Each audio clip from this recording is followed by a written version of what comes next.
دنیا میں اس لیے بھیجا گیا تاکہ میں پوری دنیا کو اچھائیوں سے بھروں۔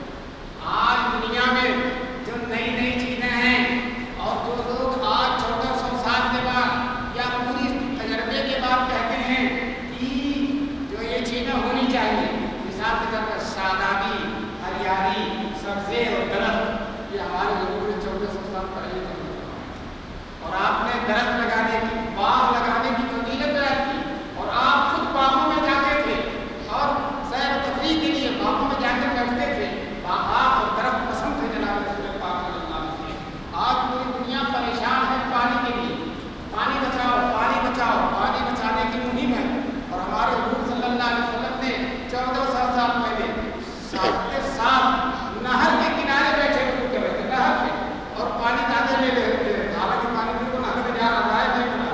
حضرت حضور نے ساتھ سے کہا ماں حدیث صرف کیا تھا، یہ فضول خرچی کیوں کر رہے ہو ایسا؟ تو حضرت کے ساتھ نے کہا اللہ کے رسول یہ تو نہر جاری ہے۔ حضور نے کہا لو کان فی النہر جاری، نہر جاری میں لے کر بیٹھے ہو، پانی جانے سے نہیں سنا، اس سے زیادہ استعمال نہیں کرنا چاہیے۔ آج بتاؤ جو ہے رسول پاک صلی اللہ علیہ وسلم کی تعلیمات پر اگر لوگ عمل کرتے تو آج دنیا عافیت و سکون سے رہتی، ہریالیاں رہتی، پانیوں کی فراوانی رہتی، لوگ پانیوں کی فضول خرچی سے بچتے۔ بہرحال رسول پاک صلی اللہ علیہ وسلم کے اخلاق بڑے اونچے اخلاق ہیں۔ حضرت انس جو حضور کے خادم ہیں وہ کہتے ہیں کہ میں 10 سال تک حضور کی خدمت کر رہا ہوں۔ کتنے سال؟ 10 سال تک حضور کی خدمت کر رہا ہوں۔ 10 سال میں میں خادم تھا، میری اماں لا کر حضور کی خدمت میں دے دیا تھا کہ اس انس سے خدمت کیجیے، اور میں جتنی حضور کی خدمت کرتا تھا اس سے زیادہ حضور میری خدمت کرتے۔ ان کا کرم ہی ان کی کرامت کو ورنہ کرتا ہے کہیں پیر کی خدمت مرید کی، کرتا ہے کہیں پیر کی خدمت مرید کی۔ تو حضرت انس رضی اللہ تعالیٰ عنہ کا 10 سال تک میں نے حضور کا بہت سارا کام بگاڑا، لیکن کبھی حضور نے یہ نہیں کہا کہ تم نے یہ کیوں کیا، اور کبھی یہ نہیں کہا کہ تم نے کیوں نہیں کیا۔ ایک دفعہ حضور نے کہا فلاں کام کے لیے فلاں جگہ چلے جاؤ، حضرت انس لاڈلے تھے، ناز میں آگے کھڑے ہوئے نہیں جاؤں، دل میں تو یہ تھا کہ جاؤں گا اور زبان سے کہہ دیا نہیں جاؤں، پھر چلے گئے، لیکن تھے بچے، راستے میں بچے کھیل رہے تھے، ان کے ساتھ کرکٹ کھیلتے ہیں۔ اب ادھر حضور ادھر سے گزرے، دیکھا انس وہاں گئے ہی نہیں ہے جہاں میں نے بھیجا تھا بچوں، سر پر ہاتھ رکھا، کچھ نہیں کہا۔ حضرت انس نے کہا اللہ میں جا رہا ہوں، سختی نہیں کی۔ ایک دفعہ سفر تھا، ساتھی لوگ جا رہے تھے، رسول پاک صلی اللہ علیہ وسلم یہ طے ہوا بکری ذبح کی ہے، بکری ذبح کی ہے، اس کا گوشت تیار کیا ہے۔ ایک ساتھ کہنے لگے میں ذبح کرنا اچھا جانتا، ایک ساتھ کہنے لگے میں دھار اتارنا اچھا جانتا، ایک ساتھ کہنے لگے میں پکانا اچھا جانتا۔ حضور نے کہا میں لکڑی لانا اچھا جانتا، میں جنگل سے لکڑی لانا، ہم بلا لکڑی کے پتے کی نہیں۔ لوگوں نے کہا اللہ کے رسول ہم یہ کر لیں گے، آپ نے کچھ کیجیے۔ حضور صلی اللہ علیہ وسلم نے کہا نہیں، مجھے یہ پسند نہیں ہے کہ لوگ کریں اور میں نہ کریں۔ آج بڑا ہو جاتا آدمی تو سوچتا شاگرد سب کریں، مرید سب کریں، بڑا چاہتا ہے کہ نوکر چاکر سب کریں، خود نہیں کرتے۔ حضور نوکروں کے ساتھ شامل ہو جاتا ہے، مزدوروں کے ساتھ شامل ہو جاتے تھے۔ چنانچہ حضور جنگل سے گئے اور لکڑیاں لا کر رسول پاک صلی اللہ علیہ وسلم نے پیش کر دیا، رکھ دیا اور کھانا تیار ہوا۔ دوستو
دوستو حضور صلی اللہ علیہ وسلم کا مسکرانا دانت ایسے چمکدار تھے کہ جب مسکراتے تھے اس دیوار پر دانت کا عکس پڑتا تھا. کیوں ہے دانت چمکدار؟ ایک تو اللہ نے فطری پیدا کیا, دوسرے ظاہری صفائی ستھرائی کا اتنا اہتمام. ہر نماز سے پہلے حضور مسواک کرتے ہیں, ہر نماز سے پہلے. اور کہا ہے مسواک 70 انبیاء کی سنت ہے اور مسواک کے 70 فائدے ہیں, اور اس میں سب سے بڑا فائدہ یہ ہے کہ مرتے وقت کلمہ نصیب. اور نشے کا, افیم کا سب سے بڑا نقصان یہ ہے کہ مرتے وقت کلمہ نصیب نہیں. افیم کھانے والا, نشہ کرنے والا مرتا ہے جب اس کی زبان سے اللہ کا نام جاری نہیں ہوتا, کلمہ نہیں. یہ کلمہ نکل جانا زبان سے, یہ ذاتی دلیل ہے کہ اس کا خاتمہ ایمان کا ہو گیا. اللہ تعالیٰ ہم سب کا خاتمہ ایمان. اور سنیے, لوگ کہتے ہیں ڈاکٹر, دانت کے ڈاکٹر لوگ کہتے ہیں کہ سوتے وقت بھی دانت کی صفائی کر دو. ہمارے حضور صلی اللہ علیہ وسلم کی ڈاکٹروں سے بھی, ڈاکٹروں کی بھی معلم حضور عشاء کے بعد 3 دفعہ مسواک کرتے ہیں. ایک تو رسول پاک صلی اللہ علیہ وسلم جب رات میں سوتے تھے, عشاء کی نماز میں مسواک کیا, رات میں جب سوتے تھے تو پھر مسواک کرتے, اور تہجد میں جب اٹھتے تھے پھر مسواک کرتے تھے, اور پھر فجر کی نماز کے لیے جاتے تھے تو پھر مسواک کرتے. جو ایک دن مسواک کرے گا اس کے دانت میں کوئی بیماری نہیں ہوگی. چنانچہ حضور کے دانت اتنے چمکدار تھے کہ دیوار پر عکس پڑتا. صحابہ کہتے ہیں جب حضور کی خدمت میں جاتے تھے حضور مسکراتے نہیں تھے, مسکراتے تھے, اور ان کے مسکرانے کی وجہ سے ہمارے دل کی جو الفت تھی, جو دل کی قدورت تھی, جو رنج و غم تھا, سب ختم ہو جاتا تھا حضور صلی اللہ علیہ وسلم کے مسکرانے کی وجہ سے. دوستوں آج مسلمان ایک دوسرے سے ملتا ہے, اول تو سلام نہیں کرتا. ہمارے حضور صلی اللہ علیہ وسلم کہتے ہیں جب مسلمان ملے تو سلام کرے. السلام علیکم کہا 10 نے کی, رحمت اللہ کہا 20 نے کی, برکاتہ کہا 30 نے کی. سلام کرنا سنت ہے اور جواب دینا واجب ہے. سلام جیسے کیا جائے جواب اس سے اچھا دیا جائے. اگر سلام کرنے والے نے السلام علیکم کہا ہے تو جواب دینے والا کہ وعلیکم السلام ورحمۃ اللہ, اور اگر سلام کرنے والے نے السلام علیکم ورحمۃ اللہ کہا تو جواب دینے والا کہ وعلیکم السلام ورحمۃ اللہ وبرکاتہ. یاد رکھو سلام کی حضور نے اتنی فضیلت فرمائی, اتنی فضیلت. حضور ایک حدیث میں فرماتے ہیں تم میں سے کوئی جنت میں نہیں جائے گا جب تک کہ تمہارا ایمان مضبوط نہیں. جنت میں نہیں جائے گا جب تک کہ ایمان مضبوط نہیں ہو, اور ایمان مضبوط نہیں ہوگا جب تک آپس میں محبت نہ ہو. ابھی شاعر نے کہا تھا, شاعر صاحب نام سنا رہے تھے کہ حضور کی امت لڑنا چھوڑ دے. فرمایا ہے جب تک آپس میں محبت نہیں ہوگی تب تک ایمان مضبوط نہیں ہوگا. اور آپس میں محبت پیدا ہوتی ہے سلام کرنے سے. اس سے سلام حضور نے فرمایا, حضور ہر چھوٹے بڑے کو سلام کرے. چھوٹا بچہ بھی اگر گزرتا تھا تو حضور صلی اللہ علیہ وسلم کو سلام کرتے, چھوٹے بچوں کو بھی سلام کرتے تھے. سلام اگر پھیلے گا تو انشاءاللہ محبت سے اچھائیاں آئیں, ایمان مضبوط ہوگا, مسلمانوں میں آپس میں محبت پیدا ہوگا. اللہ تبارک تعالیٰ ہم سب کو سلام کرنے کی توفیق. میں بہت خوش ہوں کہ سیرت النبی کی کمیٹی والوں نے جو ہے یہ پروگرام منعقد کیا. اللہ تبارک تعالیٰ اس پروگرام کے بہترین نتائج اور بہترین ثمرات سامنے. اور آپ حضرات نے دلچسپی بھی دور دراز سے تشریف لائے اور اس گرمی میں بیٹھے رہے. اللہ تبارک تعالیٰ آپ حضرات کی اس بیٹھنے کو قبول اور جو ہے رسول پاک صلی اللہ علیہ وسلم کی سیرت کی جو جلوے آپ کے سامنے رکھے گئے ہیں, اللہ تعالیٰ ہم سب کو حضور صلی اللہ علیہ وسلم کی سیرت پر خوب سے خوب عمل کرنے کی توفیق. دوستو سیرت کی کتاب میں پڑھا کیجیے. آپ اگر اردو جانتے ہیں تو اردو میں, اگر اردو نہیں جانتے ہندی میں, انگریزی میں, ہمارے حضور صلی اللہ علیہ وسلم کی سیرت پر 2 لاکھ سے زیادہ کتابیں لکھی ہوئی. کتنا؟ 2 لاکھ سے زیادہ کتاب. دنیا کی ہر زبان میں حضور صلی اللہ علیہ وسلم کی سیرت لکھی گئی ہے. اور سیرت کے لکھنے اور پڑھنے کے بڑے فوائد ہیں. حضرت حکیم الامت مولانا اشرف علی تھانوی رحمۃ اللہ علیہ جنہوں نے نصر الدین فی ذکر النبی الحبیب لکھا, حضور صلی اللہ علیہ وسلم کی